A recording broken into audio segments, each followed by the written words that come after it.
เชื่อกูแต่มันจมไม่กับตัวนะนี่ ตัวน้องเป็นใหญ่หรอเจี๊ยนอะไรเราเป็นเจี๊ยกันอะไรจะมันเจ๋งจะกล้วยอะไรเยอะต่อละเจอน้อยยังเคยไม่รอดตุ๊กตาเดียวแล้วเดี๋ยวเขาดิ เราบอกเดียวเดี๋ยวแล้วเนาะกระไรจุดยอด ตัวนี่ตัวยิงตัวนี่ ตัวละกัดตัวเนาะ ผมบอกเรานะตัวน่าจิ๋วผมบอกจะตัว มาจะเจี๊ยก่อนมันริบนะว่า ตอนตาแกหลอนเจ้าน่ะเนี่ย เจ๊อุ้ย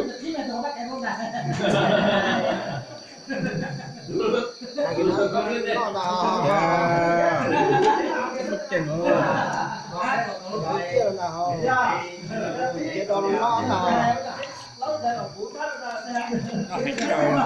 นอนต่อเลยอ่ะ น่าจิ๋ว